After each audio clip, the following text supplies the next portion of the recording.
Dans un petit village d'Afrique de l'Ouest, niché entre les collines et un grand fleuve ancestral, on ne plaisantait jamais avec les esprits de l'eau.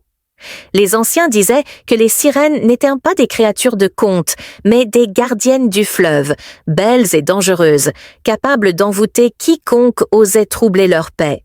Mais Kofi, jeune homme moderne et moqueur, n'y croyait pas une seconde. Pour lui, tout cela n'était que superstition de vieilles personnes. À chaque récit, il riait, tournait les légendes en dérision, et osait même imiter les voix des anciens avec mépris. Un soir, il alla jusqu'à lancer un défi à la rivière elle-même, criant dans l'obscurité que les sirènes n'existaient pas. Ce qu'il ne savait pas, c'est que les esprits du fleuve n'ont pas besoin qu'on croie en eux pour exister. Et certains n'oublient jamais l'humiliation. Cette nuit-là, l'eau devint calme. Trop calme. Le fleuve avait écouté. Et dans ses profondeurs, quelque chose s'était réveillé, quelque chose qui avait un visage, et une voix douce comme le vent, mais un cœur glacé comme la mort. Chaque soir, sous le grand fromager du village, les anciens racontaient des histoires aux enfants assis en rond. Parmi elles, celle des sirènes du fleuve revenait souvent, des créatures belles comme l'aube, mais cruelles envers ceux qui osaient troubler leur monde.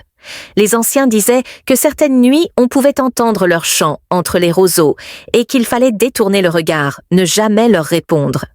Kofi, jeune homme plein d'arrogance, se tenait toujours au fond, les bras croisés et le sourire en coin. À chaque mention des sirènes, il étouffait un rire, levant les yeux au ciel. « Ces histoires, c'est pour faire peur aux enfants », répétait-il. Il imitait même la voix du vieux Quadio, le doyen, en exagérant ses gestes, provoquant les rires étouffés de ses amis. Mais ce soir-là, le vieux Quadio s'était arrêté net, fixant Kofi longuement. « Quand on se moque de l'eau, c'est elle qui finit par nous boire », dit-il d'une voix grave. Kofi haussa les épaules et tourna les talons. Il ignorait qu'une oreille bien plus ancienne que celle des anciens avait entendu ces moqueries et qu'elle ne connaissait ni pardon ni oubli. Quelques jours après la veillée, Kofi décida d'aller encore plus loin dans sa provocation. Sous les regards rieurs de ses camarades, il se rendit en plein jour au bord du grand fleuve, là où, selon la légende, les sirènes chantaient les soirs de pleine lune. Le soleil était haut, l'air brûlant, et les eaux tranquilles semblaient presque accueillantes. Debout sur un gros rocher, il cria « Sirènes du fleuve, si vous existez, montrez-vous ! Ou bien êtes-vous trop lâche pour affronter un homme ?» Ses amis éclatèrent de rire, certains l'encourageaient à continuer. Kofi se mit à imiter une voix aiguë, chantant faux, simulant le chant des sirènes. Il lança même un caillou dans l'eau en ajoutant « Voilà une offrande pour vous, reine de l'imaginaire !» Mais alors qu'il riait, un vent froid se leva soudainement. Le ciel se couvrit brièvement et une étrange odeur de boue et d'algues monta du fleuve. Les rires se turent peu à peu. Même les oiseaux s'étaient envolés. Kofi, pris d'un frisson, regarda l'eau. Une vague étrange venait de se former, alors qu'aucun vent ne soufflait vraiment. La nuit tomba plus vite que d'habitude ce jour-là. Le ciel prit une teinte violette et le vent sembla s'arrêter, comme si la nature elle-même retenait son souffle. Au village, les anciens murmuraient entre eux, jetant des regards inquiets vers le fleuve. Quelque chose d'invisible flottait dans l'air, une tension, un avertissement. Kofi, lui, restait bravache, mais au fond de lui, une inquiétude sourde commençait à naître. Ce soir-là, il marcha seul jusqu'à la rivière, comme pour prouver qu'il n'avait peur de rien. Les roseaux s'agitaient légèrement, mais aucun bruit ne venait les accompagner. Pas de crapauds, pas de cris d'oiseaux, juste le clapotis lent de l'eau contre les pierres. Il s'accroupit au bord, fixant la surface sombre. C'est là qu'il vit une ondulation étrange, puis un éclat comme une écaille brillante disparaissant aussitôt. Il se redressa brusquement. Avait-il rêvé? Une sensation glaciale lui remonta le long de la colonne.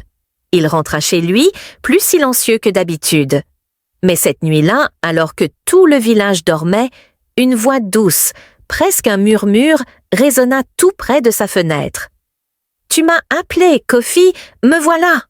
Et le fleuve, lui, brillait sous la lune, comme s'il souriait. Cette nuit-là, Kofi eut du mal à trouver le sommeil. Les paroles moqueuses qu'il avait criées au fleuve lui revenaient en écho, comme si elles avaient été prononcées par quelqu'un d'autre. Quelqu'un qu'il ne reconnaissait plus. L'air de sa chambre semblait plus lourd que d'habitude, chargé d'une humidité étrange, presque étouffante. Vers minuit, un frisson le réveilla. Il ouvrit les yeux et vit une silhouette, debout, immobile, juste derrière la moustiquaire de la fenêtre. Elle était grande, élancée, drapée dans un tissu sombre qui ondulait comme de l'eau. Ses cheveux flottaient dans l'air comme s'ils étaient plongés dans un courant invisible. Mais ce qui glaça Kofi, ce fut le regard. 2 yeux pâles, sans pupilles, qui le fixaient sans cligner. Il voulut crier, mais aucun son ne sortit de sa bouche. La silhouette pencha légèrement la tête, puis un murmure résonna, doux comme le vent du fleuve. « Tu m'as appelé, Kofi, tu te souviens ?» Et en un battement de cils, elle disparut. Plus rien. Même les insectes dehors avaient cessé de chanter. Kofi resta là, tremblant, incapable de bouger. Il venait de comprendre que sa plaisanterie était devenue une dette. Depuis cette nuit étrange, Kofi ne dormait plus paisiblement. Chaque fois qu'il fermait les yeux, il était transporté dans un rêve flou, toujours au bord du fleuve, sous une lune immense et immobile. Là, il entendait cette même voix, douce et profonde, comme si elle venait des profondeurs de l'eau. « Kofi, tu as ri de moi, mais je suis venu. Maintenant, écoute. » Dans ses rêves, il la voyait sans jamais distinguer son visage clairement. Ses pieds nus effleuraient la surface de l'eau sans la troubler et ses cheveux flottaient comme des algues. Elle lui parlait de choses qu'il ne comprenait pas, des pactes brisés, des promesses anciennes, des âmes noyées qu'il avait réveillées par ses paroles. Kofi se réveillait toujours en sursaut, le cœur battant, trempé de sueur. Le jour, il essayait de reprendre une vie normale, mais son regard se perdait souvent vers le fleuve, qu'il voyait désormais comme un lieu vivant, conscient et en colère. Les anciens le regardaient en silence, car eux aussi avaient entendu parler de ceux que la sirène avait choisi de visiter dans leurs rêves. Et jamais, jamais cela ne finissait bien. Une nuit plus sombre que les autres, Kofi rêva de nouveau. Mais cette fois, ce n'était pas un simple rêve. Il était lucide, conscient, debout au bord du fleuve, pieds nus sur le sable froid. Devant lui, l'eau s'écarta doucement, et la sirène émergea. Elle était magnifique et terrifiante à la fois. Son visage brillait d'une beauté irréelle, mais ses yeux trahissaient une sagesse ancienne, douloureuse. Elle parla sans ouvrir la bouche et ses mots résonnèrent dans son esprit. « Tu as brisé le silence, tu as osé appeler. Alors écoute maintenant mon offrande. » Elle lui tendit une calebasse remplie d'une eau limpide, plus brillante que la lune. « Bois, et tout ce que ton cœur désire deviendra réel. Mais sache ceci, chaque vœu volera quelque chose à ton âme. » Kofi tendit la main, mais hésita. Un frisson glacé remonta son bras. Derrière la beauté de l'offrande, il sentait le piège. Une vieille voix dans sa tête, celle de sa grand-mère, lui murmura « Tout ce que l'eau donne, elle le réclame en retour. » Il recula, et le sourire de la sirène se mua lentement en une expression bien plus sombre. Kofi se tenait là, la calebasse scintillante dans la main, le cœur battant à tout rompre. La sirène l'observait, immobile, ses yeux comme des puits profonds d'où jaillissaient 1000 promesses. L'eau limpide reflétait la lumière de la lune, et il sentait que boire serait ouvrir la porte à un monde nouveau, un monde où ses rêves pouvaient devenir réalité. Son esprit vacillait entre la peur et le désir. La voix de sa grand-mère lui résonnait encore dans la tête, mais l'envie de changer sa vie, de s'élever au-dessus de la pauvreté et des moqueries était trop forte. Il pensa à sa famille, à ses amis, à tout ce qu'il pourrait leur offrir. Il pensa à l'argent, à la richesse, à la puissance. Finalement, il porte la calebasse à ses lèvres. L'eau était fraîche, douce, presque sucrée. Une chaleur se répandit en lui, illuminant chaque fibre de son corps. Pour un instant, il crut pouvoir toucher le ciel. Mais au plus profond de son être, une ombre s'étendait. Il venait de sceller un pacte dont il ne mesurerait les conséquences que trop tard. Les jours qui suivirent furent un tourbillon de changements pour Kofi. Dès qu'il prononçait un vœu, il se réalisait presque immédiatement. Sa petite maison se transforma en une demeure luxueuse, ses champs fertiles donnèrent des récoltes abondantes, et les villageois commencèrent à le regarder avec admiration, presque avec envie. Mais peu à peu, les ombres commencèrent à apparaître. Les nuits devinrent lourdes, hantées par des cauchemars où des voix désincarnées réclamaient ce qui leur appartenait.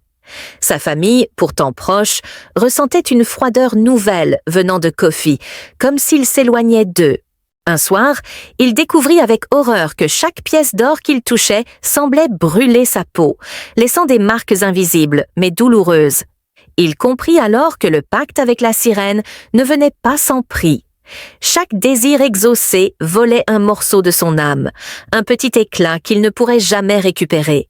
Son cœur se serra, pris au piège entre la richesse offerte et la perte croissante de son humanité. Il était devenu l'esclave d'une magie dont il ne contrôlait plus les règles. Kofi sentait son corps s'affaiblir à mesure que les jours passaient. La richesse qu'il avait tant désirée s'était transformée en une prison dorée. Chaque matin, il se réveillait avec une douleur sourde au cœur, et ses rêves étaient hantés par des images de visages oubliés, d'âmes captives que son pacte avait condamnées. Un soir, la sirène revint à lui, surgissant des eaux sombres du fleuve, son regard froid et implacable. « Tu as bu de mon eau, Kofi, et maintenant tu dois payer le prix. L'âme que tu as vendue ne reviendra jamais. » Kofi tomba à genoux, réalisant que sa folie l'avait conduit à une perte irréparable.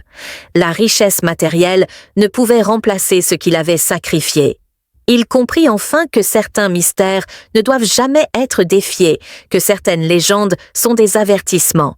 Dans un dernier souffle de courage, il se jura de réparer son erreur, d'affronter la sirène et de chercher un moyen de libérer son âme avant qu'il ne soit trop tard. Mais le temps était compté, et l'ombre de la sirène planait déjà sur son destin. Il croyait avoir trouvé la femme parfaite, celle qui ferait battre son cœur pour toujours. Belle, douce, attentionnée, tout semblait irréel, comme un rêve devenu réalité. Mais derrière ce sourire éclatant et cette apparence parfaite, se cachait un secret terrifiant. Un soir, dans le silence de leur maison, il fit une découverte qui allait bouleverser sa vie à jamais. Ses pieds n'étaient pas ceux d'une femme, mais ceux d'un serpent. Entre fascination et effroi, il comprit que son mariage n'était qu'une illusion tissée par une créature mystérieuse. Désormais, il devait affronter la vérité cachée derrière ce visage angélique, plonger dans un monde où les mythes prennent vie, et décider jusqu'où il était prêt à aller pour sauver son âme, ou sombrer dans une malédiction ancestrale. Dans un petit village bordé de collines verdoyantes, Kemi vivait une vie simple, rythmée par les marchés et les fêtes traditionnelles. Un jour, lors d'une cérémonie au clair de lune, il rencontra Amina. Elle était différente de toutes les femmes qu'il avait vues. Sa beauté semblait presque surnaturelle. Ses yeux brillaient d'une lueur mystérieuse et son sourire réchauffait le cœur. Ils parlèrent longtemps, partageant rêves et espoirs. Kemi sentit un lien profond, comme si leurs âmes s'étaient reconnues. Rapidement, leur relation devint le centre de leur vie, éclipsant tout autour. Le village entier parlait déjà de ce couple parfait, un modèle d'amour et de bonheur. Mais sous cette perfection apparente, une ombre restait cachée. Amina avait ses secrets, des mystères qu'elle gardait précieusement, même si Kemi ne s'en doutait pas encore. Leur rencontre inoubliable allait bientôt ouvrir la porte à un monde où réalité et légende se mêlaient, et où le vrai visage d'Amina finirait par émerger, bouleversant à jamais la vie de Kemi. Le jour du mariage de Kemi et Amina fut célébré avec éclat et joie dans tout le village. Les tambours résonnaient, les danseurs tournaient sous les étoiles, et la famille et les amis étaient réunis pour bénir leur union. Amina était resplendissante dans sa robe traditionnelle, rayonnante de bonheur. Kemi, fier et ému, se sentait l'homme le plus chanceux du monde. Les premières semaines de leur vie commune furent comme un conte de fées. Amina s'occupait avec douceur de la maison, partageait ses rires et ses secrets avec Kémi. Leur complicité semblait indestructible et le village les admirait comme le couple parfait, symbole d'amour sincère et d'harmonie. Pourtant, dans le secret de la nuit, Kémi commença à ressentir une étrange sensation, un frisson qu'il ne pouvait expliquer. Quelque chose en Amina restait mystérieux, hors de portée, comme un voile invisible qui cachait une vérité plus sombre. Mais il choisit d'ignorer ces signes, trop heureux de vivre ce rêve éveillé. Mais parfois, même les rêves les plus parfaits cachent des cauchemars prêts à surgir. Au fil des nuits, Kémi commença à remarquer des détails étranges. Chaque fois qu'Amina croyait être seule, elle disparaissait dans l'ombre, ses mouvements fluides et silencieux, presque reptiliens. Une nuit, alors qu'il se levait pour boire de l'eau, il aperçut un reflet inhabituel dans le miroir. 2 pieds, mais pas ceux d'une femme normale. Ils étaient écailleux, semblables à ceux d'un serpent. Le choc le figea. Était-ce un rêve, une hallucination? Pourtant, au fond de lui, il savait que la vérité était là, tapie dans l'ombre de sa maison. Les sourires parfaits, les gestes doux, tout prenait une nouvelle dimension, plus inquiétante. Kémi se mit à observer Amina avec prudence, cherchant à comprendre ce mystère. Il essaya d'en parler aux anciens du village, mais personne ne voulait croire une telle histoire. Il était isolé, prisonnier de ses doutes et de sa peur grandissante. Mais l'amour pouvait-il survivre face à une révélation aussi terrifiante? Et surtout, que cacherait encore Amina, cette femme, au secret venimeux? Une nuit, poussé par une curiosité mêlée de peur, Kémi décida de suivre discrètement Amina. Il voulait comprendre ce mystère qui rongeait son esprit. Dans la pénombre, il la vit s'approcher d'un bassin caché derrière la maison, un lieu secret où la lumière lunaire caressait doucement l'eau noire. Alors qu'elle retirait ses sandales, Kémi aperçut avec horreur ce qu'il redoutait depuis des jours. Ses pieds n'étaient pas humains. Écailleux, longs, sinueux, il ressemblait aux pieds d'un serpent, glissant doucement dans l'eau. Son cœur battait la chamade, mais il ne pouvait détourner le regard. Amina se retourna soudain, ses yeux brillants d'une lueur étrange. Plutôt que de fuir, elle s'approcha de lui, sa voix douce mais pleine de gravité. Elle lui expliqua qu'elle n'était pas une femme ordinaire, mais une créature ancienne, liée à un pacte ancestral. Son apparence humaine était une illusion, un masque pour vivre parmi les hommes. Cette révélation brisa le monde de Kémi en deux. Entre peur et fascination, il comprit que sa vie venait de basculer dans un univers bien plus sombre et mystérieux qu'il n'aurait jamais imaginé. Après sa terrible révélation, Amina confie à Kémi l'histoire de sa véritable nature. Elle était l'héritière d'une lignée ancienne de femmes serpents, gardienne d'un secret sacré qui liait le monde humain et celui des esprits. Depuis des générations, elle vivait cachée parmi les hommes, protégeant un savoir interdit. Amina lui raconta que ses pieds de serpent étaient à la fois une malédiction et une bénédiction. Il lui donnait des pouvoirs hors du commun, mais l'obligeait à dissimuler sa vraie forme, car le village n'aurait jamais accepté cette vérité. Elle vivait dans la peur constante d'être rejetée, d'être chassée comme une créature dangereuse. Kémi, partagé entre l'amour qu'il éprouvait et la peur du mystère, écoutait attentivement. Chaque mot d'Amina dévoilait un monde secret, où magie et réalité se confondaient, où les règles humaines ne s'appliquaient de plus. Il comprenait que leur union n'était pas simplement celle de 2 êtres, mais celle de 2 mondes opposés. Ce secret, aussi fascinant soit-il, devenait un poids lourd à porter. Kémi se demandait combien de temps il pourrait garder ce fardeau, et surtout, s'il pourrait un jour accepter pleinement la véritable nature d'Amina. Les jours suivants, Kémi vivait dans une tension constante. Chaque regard d'Amina, chaque geste, éveillait en lui une peur sourde. Il aimait cette femme au-delà de tout, mais l'image de ses pieds de serpent hantait ses pensées, transformant son amour en un combat intérieur douloureux. Il se sentait isolé, incapable de confier son secret, craignant le jugement du village et la réaction de ses proches. Sa peur grandissait, nourrie par des rêves troublants, où la silhouette d'Amina se transformait en serpent géant, enveloppant tout sur son passage. Parfois, il se demandait si elle représentait un danger pour lui et pour ceux qu'il aimait. Cette peur s'insinuait doucement, mais sûrement, minant sa confiance et son courage. Pourtant, au fond de lui, une petite voix lui rappelait que derrière cette apparence étrange se cachait une femme avec des sentiments vrais. Entre amour et peur, Kémy devait désormais faire un choix. Fuir cette vérité qui le terrifiait, ou affronter le mystère d'Amina, en espérant trouver la force d'accepter ce qu'il ne comprenait pas encore. La nuit était tombée, enveloppant le village d'une obscurité épaisse. Kémy, le cœur lourd, décida enfin de faire face à ce mystère qui consumait son âme. Il trouva Amina près du bassin, ses pieds de serpent immergés dans l'eau sombre, une lueur étrange dans ses yeux. « Pourquoi m'as-tu caché ta vraie nature ?» demanda-t-il, la voix tremblante. Amina le regarda avec douceur, mais une tristesse infinie brillait en elle. « Parce que je voulais t'aimer comme un homme, pas comme une créature de légende. Mais je ne peux plus fuir ce que je suis, » répondit-elle calmement.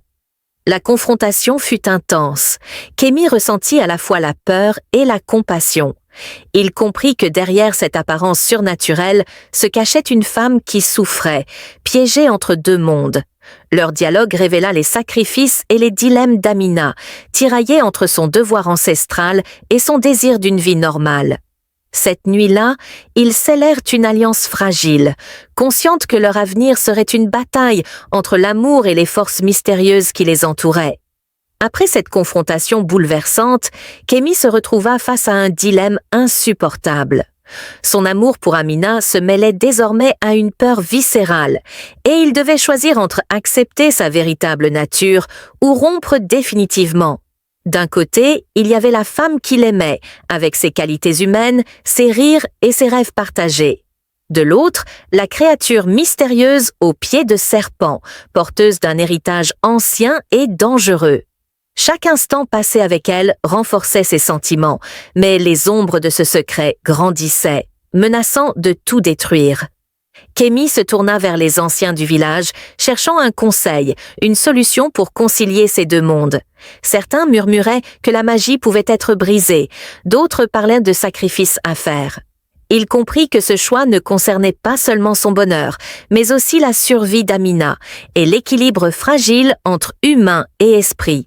Ce fardeau pesait lourdement sur ses épaules, et chaque nuit, il revivait ce combat intérieur, hanté par la peur de perdre celle qu'il aimait ou de se perdre lui-même.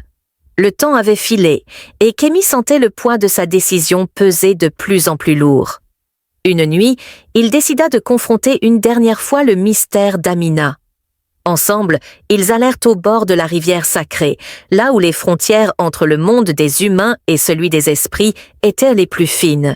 Amina murmura une incantation ancienne, et peu à peu, ses pieds de serpent se transformèrent. Pour un instant, elle devint entièrement humaine, libre de son fardeau ancestral. Mais cette transformation était fragile, temporaire. Kémy réalisa alors que leur destin était scellé par ce secret. Ils pouvaient choisir la délivrance, au prix d'un sacrifice immense, ou accepter la malédiction et vivre dans une ombre éternelle. Dans ses bras, Amina lui offrit un regard plein d'espoir et de douleur.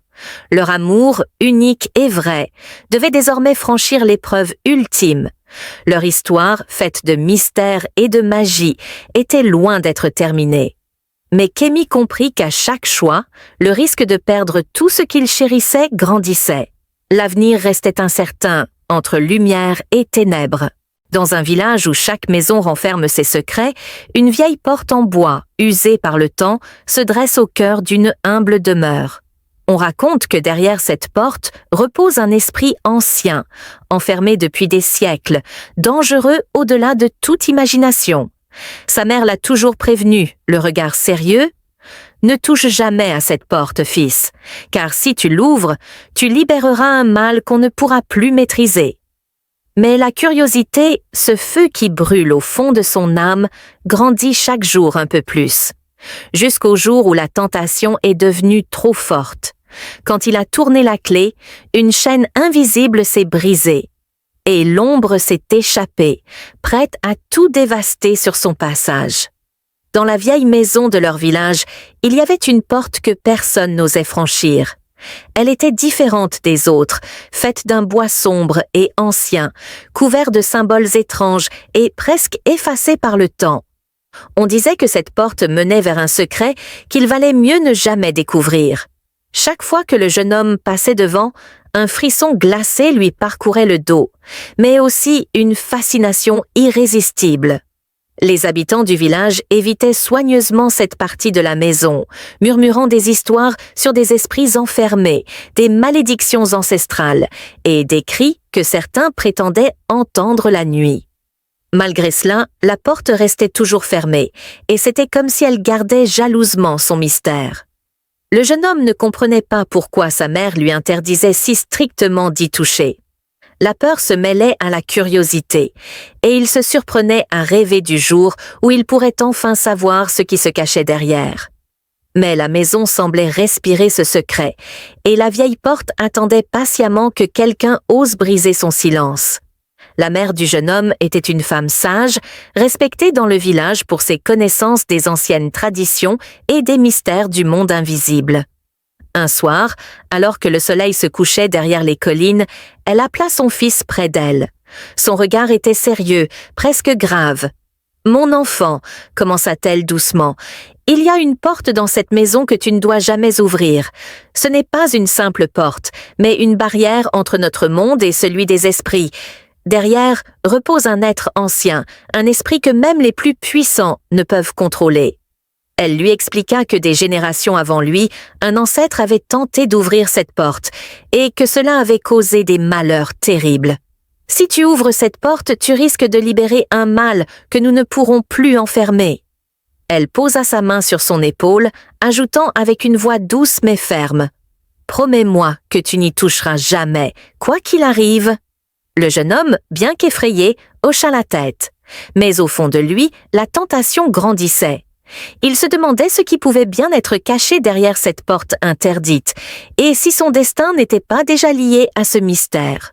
Les jours passaient, mais l'interdiction de sa mère résonnait sans cesse dans l'esprit du jeune homme. Chaque fois qu'il croisait la porte, son cœur battait plus fort, comme si un appel mystérieux l'attirait irrésistiblement. La peur que lui avait insufflée sa mère se mêlait désormais à une curiosité brûlante, impossible à contenir. Il se surprenait à imaginer ce qui pouvait bien se cacher derrière ce vieux bois marqué par le temps. Était-ce un trésor, un secret oublié, ou quelque chose de bien plus dangereux? Chaque soir, il restait longuement près de cette porte, caressant presque le bois froid du bout des doigts, son esprit tourmenté par 1000 questions. Les histoires du village revenaient hanter ses pensées, les voix que l'on entendait la nuit, les ombres furtives aperçues à travers les fissures. Tout cela semblait à la fois terrifiant et fascinant. Malgré les mises en garde, son désir de découvrir la vérité grandissait. Peu à peu, l'interdit de sa mère perdait de sa force face à l'envie insatiable de savoir. Il savait qu'un jour, il ne pourrait plus résister. Ce jour approchait. Le jour tant redouté était enfin arrivé. Depuis des semaines, le jeune homme sentait son impatience grandir, son désir de découvrir le secret de la vieille porte devenant presque insupportable. Ce matin-là, alors que la maison était silencieuse et que sa mère s'était absentée, il sentit que c'était le moment. Il s'approche lentement de la porte mystérieuse, le cœur battant la chamade. Chaque pas semblait résonner dans le couloir désert. La lumière du soleil filtrait à travers les fissures du bois, illuminant les symboles gravés d'une lueur étrange. Il tendit la main, hésitant un instant, puis la posa sur la poignée froide et rugueuse. Les souvenirs des avertissements de sa mère lui traversèrent à l'esprit, mais il repoussa ses doutes. La curiosité était plus forte que la peur. D'un geste tremblant, il tourna la poignée. Un grincement sinistre emplit la pièce, brisant le silence qui régnait depuis des années. La porte s'ouvrit lentement, révélant un espace obscur et profond, comme une bouche prête à avaler quiconque s'y aventurerait. Sans se douter du danger qu'il venait de libérer, il fit un pas à l'intérieur. Le grincement de la porte résonnait dans toute la maison, un son profond et inquiétant qui semblait éveiller quelque chose de longtemps endormi. Le jeune homme sentit une fraîcheur glaciale s'échapper de l'ouverture, comme un souffle venu d'un autre monde. L'obscurité à l'intérieur était dense, presque palpable, et il peinait à distinguer ce qui se trouvait au-delà. Son cœur battait à tout rompre, mais il était incapable de reculer. Il franchit le seuil et posa le pied sur un sol ancien, couvert de poussière et de toiles d'araignée. Le silence pesant fut soudain rompu par un murmure indistinct, un souffle venu de l'ombre qui fit frissonner sa peau. Les symboles sur les murs semblaient s'animer, projetant des ombres dansantes à la lumière vacillante de la porte entr'ouverte. Il sentit une présence, une force invisible mais puissante qui l'observait. L'esprit enfermé depuis des siècles venait de retrouver sa liberté. Une silhouette floue apparut dans la pénombre, ses yeux brillants d'une lueur surnaturelle. Le jeune homme comprit trop tard qu'il venait de libérer un être qu'il ne pourrait jamais contrôler. La maison, autrefois paisible, allait désormais être le théâtre d'un combat entre le visible et l'invisible. L'esprit libéré s'éleva lentement de l'obscurité, son corps translucide flottant comme une brume tourbillonnante. Ses yeux perçaient l'ombre, dégageant une colère ancestrale qui semblait engloutir toute la lumière autour de lui. Le jeune homme, figé sur place, sentit une peur glaciale le saisir, mais il ne pouvait détourner le regard. L'entité murmura des paroles anciennes dans une langue oubliée, une incantation qui fit vibrer les murs de la maison. L'air se chargea d'une énergie surnaturelle, lourde et oppressante.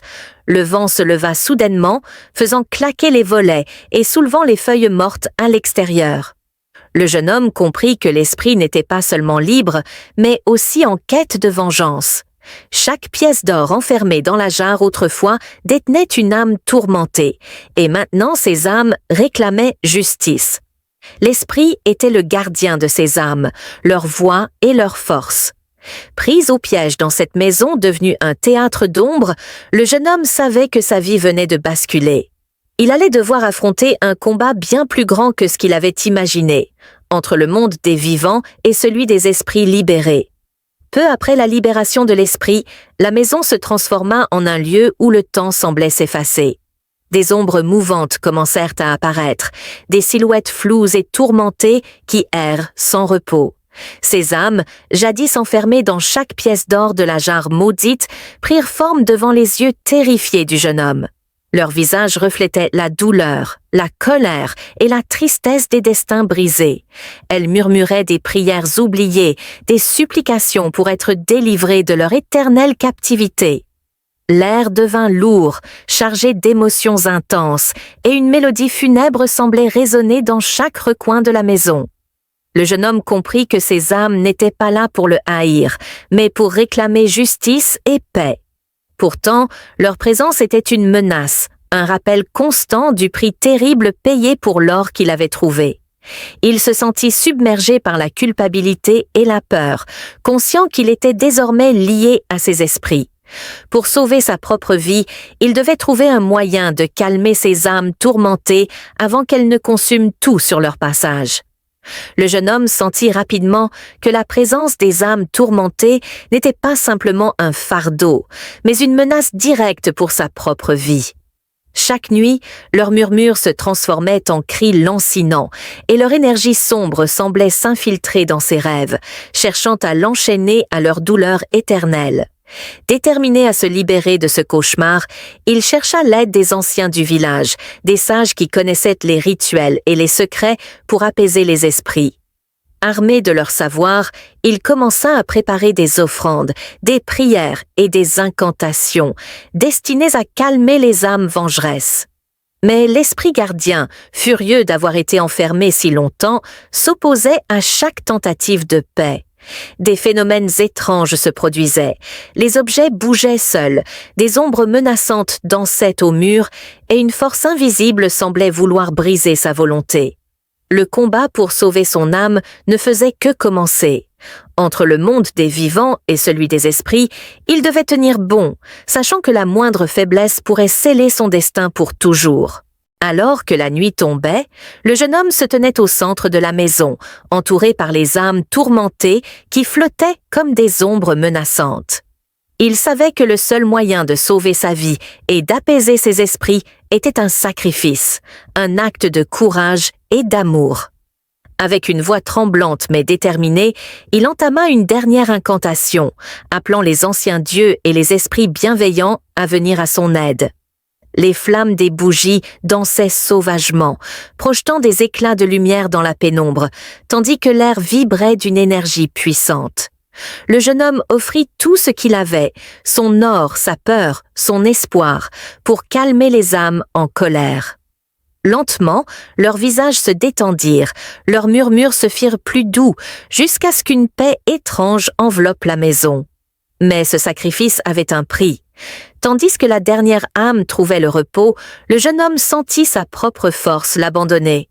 Il comprit que pour libérer ses esprits, il devait lui-même rester prisonnier entre deux mondes, gardien éternel de la porte maudite. Son destin était scellé, mais grâce à son courage, les âmes tourmentées pouvaient enfin trouver la paix. Dans un marché animé, au cœur d'un village oublié, un simple geste allait bouleverser à jamais la vie d'un homme ordinaire. Ce jour-là, un mendiant au regard perçant lui tendit une pièce d'or ancienne, brillante comme un secret bien gardé. Ce cadeau, loin d'être un acte de charité, portait une malédiction invisible, un poids que personne ne pouvait imaginer. À partir de cet instant, chaque nuit devint un combat contre des ombres invisibles et des murmures étranges qui le tiraillaient. Le sommeil, autrefois refuge, s'effaça pour laisser place à une terreur silencieuse. Pourquoi ce mendiant lui avait-il donné cette pièce? Quel mystère cachait ce cadeau maudit? Entre réalité et cauchemar, notre héros devra affronter des forces mystérieuses qui dépassent l'entendement et découvrir le terrible prix à payer pour une vie transformée à jamais. Ce matin-là, le marché battait son plein. Les étals colorés regorgeaient de fruits mûrs, d'épices parfumées et de tissus éclatants. Au milieu de cette foule animée, un homme simple avançait, cherchant à vendre quelques légumes de son jardin. La vie n'était pas facile, mais il gardait toujours espoir. Alors qu'il traversait l'allée principale, une silhouette attire son attention. Un mendiant aux vêtements usés, mais avec un regard profond et perçant. L'homme ne l'avait jamais vu auparavant. Le mendiant s'approcha doucement et, sans un mot, tendit une pièce d'or brillante. L'éclat de la pièce semblait irréel, comme si elle renfermait un secret ancien. Intrigué, l'homme hésita, puis accepta le cadeau. Le mendiant esquissa un léger sourire avant de disparaître dans la foule, laissant derrière lui une étrange sensation. Ce simple geste semblait chargé d'une puissance invisible, un présage dont il ne comprenait pas encore l'ampleur. Ce jour-là, sans le savoir, il venait d'ouvrir la porte à une série d'événements qui allaient de bouleverser son existence à jamais. Après avoir rangé la pièce d'or précieusement dans sa poche, l'homme ne pouvait s'empêcher de la regarder à chaque instant. Elle brillait d'un éclat étrange, presque surnaturel, comme si une lumière venue d'un autre monde y dansait. Cette pièce n'était pas ordinaire, il en était certain, mais son secret lui échappait encore. De retour chez lui, il la sortit pour l'examiner sous toutes les coutures. Des gravures anciennes ornaient sa surface, des symboles mystérieux qu'il ne reconnaissait pas. Il demanda conseil à des villageois, mais personne ne semblait capable de déchiffrer ces signes. Certains chuchotèrent qu'il s'agissait d'un objet maudit, d'autres pensèrent à un trésor oublié. Cette pièce, bien que fascinante, semblait porter un poids invisible. Cette nuit-là, lorsque le sommeil vint enfin, il fut troublé par des rêves étranges, des ombres mouvantes, des voix chuchotantes et une présence lourde qui l'enveloppait. Quelque chose s'était réveillé, réveillant avec elle un mystère ancien, prêt à bouleverser sa vie. Les jours suivants, la vie de l'homme commença à changer de façon inexplicable.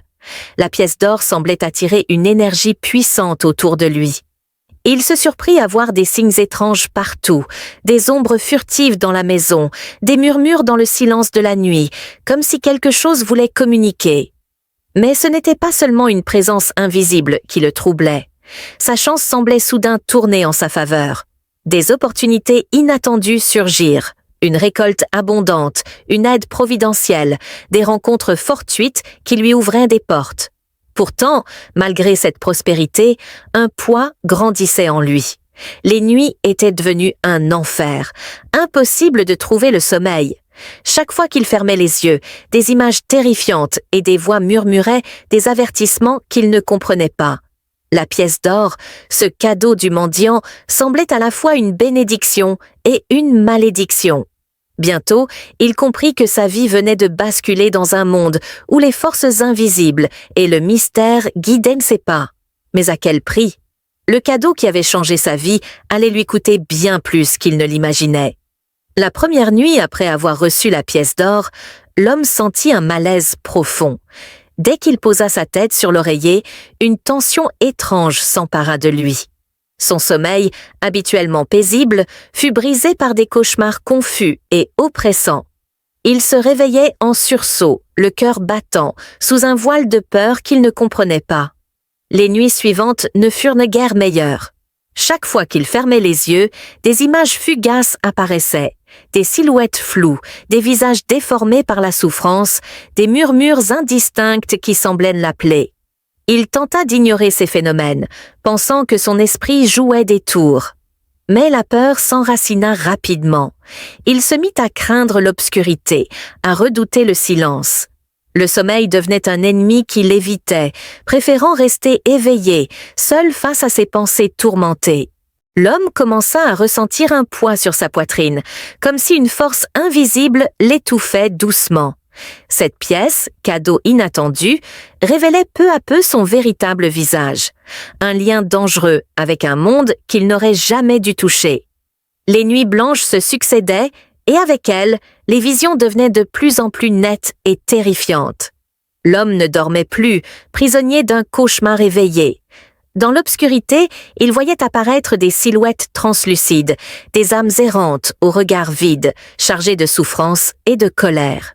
Ces esprits semblaient attirés par la pièce d'or, comme si elle était la clé de leur prison invisible. Ils murmuraient des histoires oubliées, des secrets enfouis dans le temps, et réclamaient justice ou vengeance. Chaque apparition laissait une trace dans son esprit, un poids qui alourdissait son cœur. Parfois, il sentait leur souffle glacé sur sa peau, un frisson le parcourait, comme si le voile entre les mondes s'amincissait. L'homme comprit rapidement que ces âmes ne cherchaient pas seulement à hanter son sommeil, mais à lui transmettre un message, une vérité cachée que lui seul pouvait découvrir. Cette pièce, bien plus qu'un simple trésor, était devenue le lien fragile entre le monde des vivants et celui des morts, un pont dangereux qu'il fallait traverser avec prudence. Au fil des nuits, l'homme sentit le poids de son secret grandir en lui. La pièce d'or qu'il gardait jalousement n'était plus un simple objet. Elle portait la mémoire de chaque âme damnée qui y était liée, et cette charge invisible devenait de plus en plus lourde à supporter. Il ne pouvait plus ignorer les appels silencieux des esprits, ni les images douloureuses qui hantaient ses jours et ses nuits. Leur souffrance devenait la sienne, leur colère s'immisçait dans ses pensées. La frontière entre le monde réel et celui des morts s'effaçait peu à peu, le laissant perdu dans un labyrinthe d'ombre et de mystère.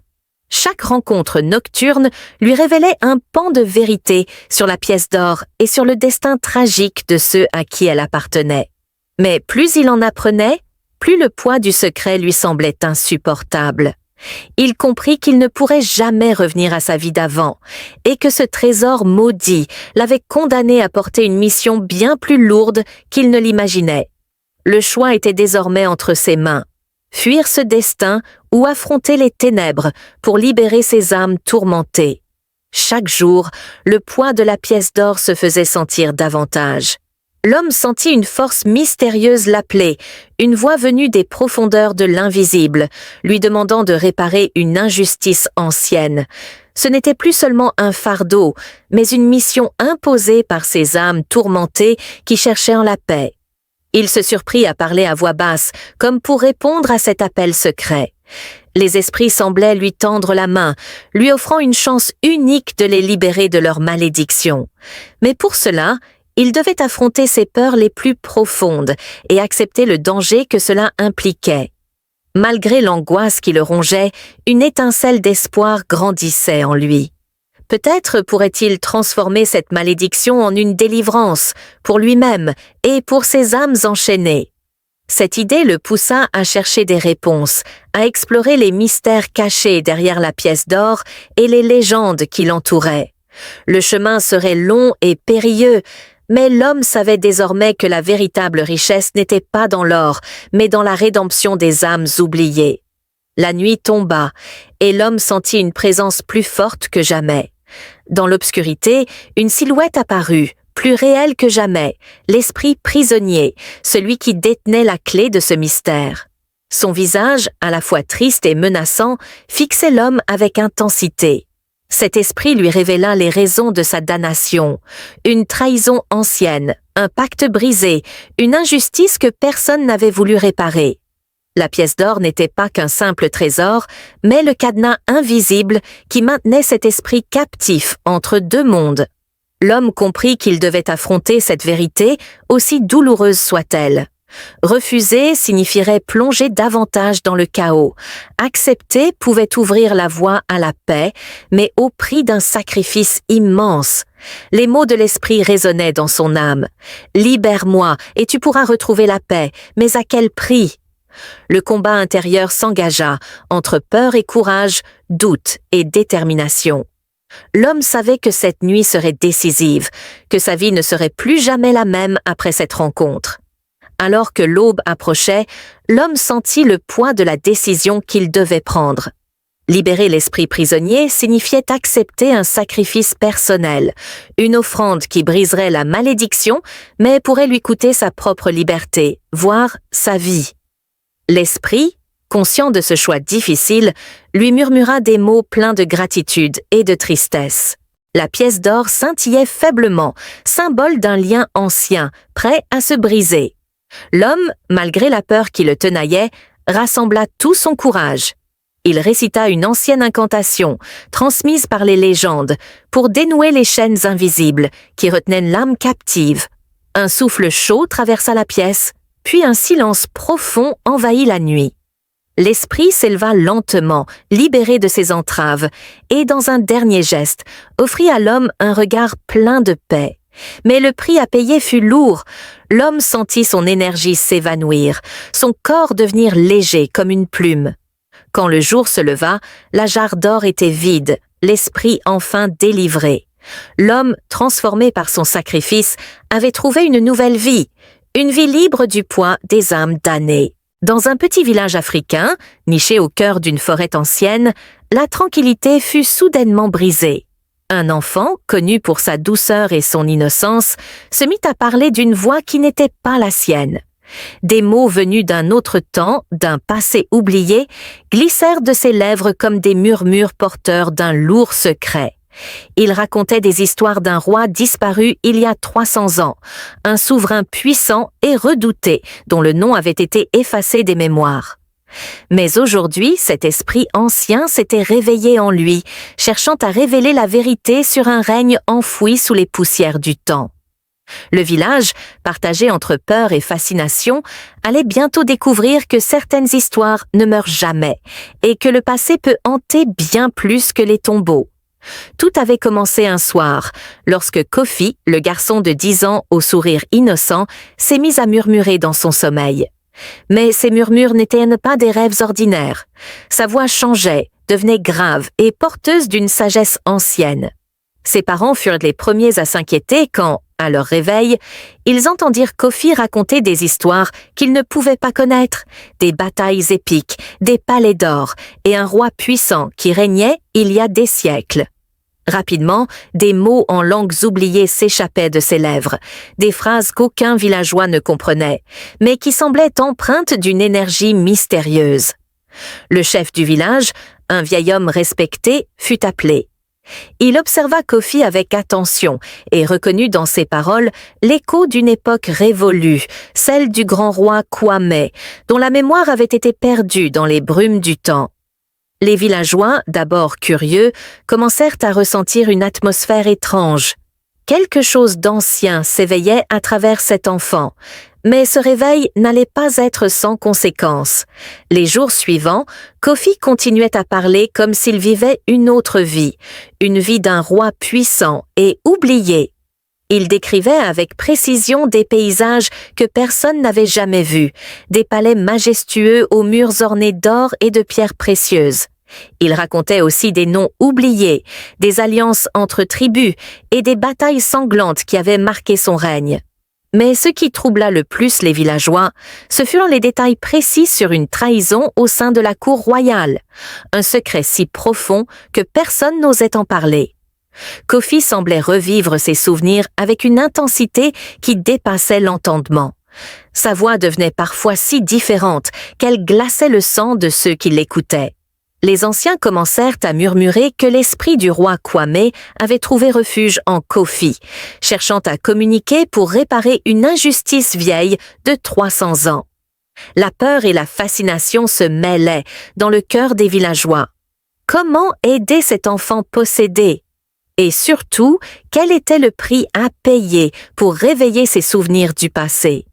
À mesure que les jours passaient, la présence de l'esprit en Kofi devenait plus forte, plus visible.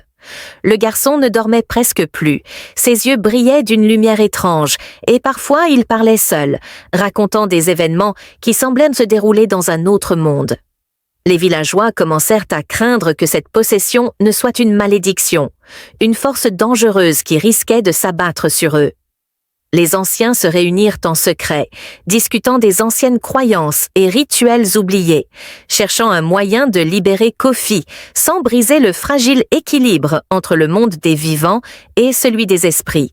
Certains murmuraient que le roi Kwame était revenu pour réclamer justice, tandis que d'autres craignaient que cette quête ne déclenche une malédiction sur tout le village.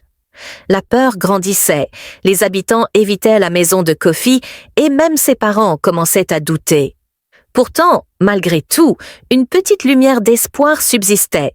Si cet esprit ancien avait choisi Kofi, c'était peut-être pour une raison. Une raison que le village allait bientôt devoir découvrir, même si cela signifiait affronter des vérités longtemps cachées. Peu à peu, les paroles de Kofi prirent une tournure plus claire et précise.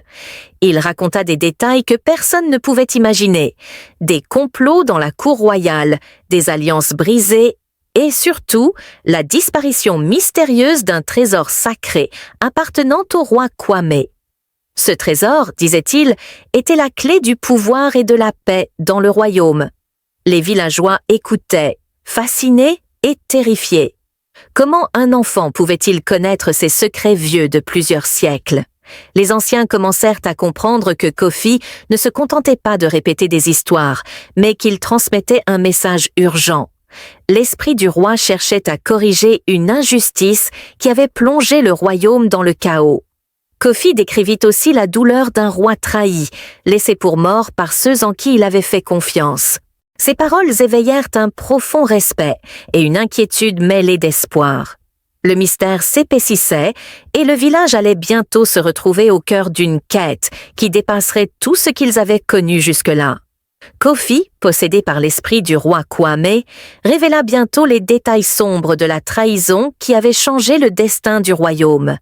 Il parle d'un conseiller proche du roi, un homme en qui le roi avait toute confiance, mais qui, par ambition et jalousie, complota pour renverser le trône. Ce conseiller fit alliance avec des ennemis du royaume et ordonna l'arrestation injuste du roi. Le roi Kwame fut emprisonné, trahi par ceux qui prétendaient le protéger. Le trésor sacré disparut, caché pour empêcher quiconque de restaurer le pouvoir légitime. Cette trahison plongea le royaume dans le chaos et la peur, une ombre qui s'étendit bien au-delà de la mort du roi. Les villageois, bouleversés par ces révélations, réalisèrent que ce n'était pas seulement une histoire ancienne, mais une douleur toujours présente qui hantait leur terre. La justice n'avait jamais été rendue, et l'esprit du roi, à travers Kofi, cherchait à réparer cette faute. La tension monta, car plus les secrets étaient dévoilés, plus le village comprenait que leur destin était lié à cette histoire oubliée depuis 300 ans. À mesure que les révélations s'amplifiaient, l'esprit du roi Kwame, à travers Kofi, lança un appel puissant au village. Il fallait rétablir la justice ancestrale. Ce n'était plus seulement une histoire oubliée, mais un devoir sacré pour les vivants. Le trésor disparu devait être retrouvé, et le nom du roi innocent réhabilité pour apaiser les esprits tourmentés. Les anciens se consultèrent, puis décidèrent d'organiser une cérémonie rituelle. Ils appelèrent les sages des villages voisins, invoquèrent les ancêtres et les esprits protecteurs. Le village tout entier se mobilisa, animé par une foi nouvelle et un désir ardent de réparer l'injustice du passé. Kofi, malgré son jeune âge, devint le guide spirituel de cette quête. Son corps semblait être le pont entre deux mondes, et ses paroles portaient la force des siècles. Tous savaient que ce voyage serait dangereux, car réveiller de telles puissances ancestrales pouvait entraîner des conséquences imprévisibles. Mais il n'y avait pas de retour en arrière. L'esprit du roi exigeait justice, et le village allait s'engager dans une aventure qui bouleverserait leur vie à jamais, marquant le début d'un combat entre le passé et le présent. Guidé par les visions de Kofi, le village tout entier se lança dans une quête pour retrouver le trésor sacré. Dans les profondeurs d'une grotte oubliée, cachée sous d'anciens rochers recouverts de mousse, ils découvrirent une jarre ornée de symboles mystérieux. C'était le coffre perdu du roi Kwame, renfermant des pièces d'or, des bijoux précieux, mais aussi des objets sacrés chargés d'énergie. Mais la joie de la découverte fut vite tempérée par un silence pesant. Le trésor n'était pas simplement matériel, il portait le poids des âmes de ceux qui avaient souffert à cause de la trahison. Les anciens expliquèrent que toucher ces objets sans respect pouvait réveiller des forces anciennes, parfois dangereuses. Kofi, toujours possédé par l'esprit du roi, posa ses mains sur la jarre. Il sentit une énergie puissante l'envahir, un mélange de colère, de douleur et d'espoir. Ce trésor était la clé pour libérer le royaume de la malédiction qui pesait depuis 300 ans. Le village comprit alors que leur mission ne faisait que commencer. Ce trésor caché était le début d'un combat spirituel pour restaurer la paix et l'honneur du roi Kwame. Alors que le trésor était découvert, une ombre menaçante s'abattit sur le village.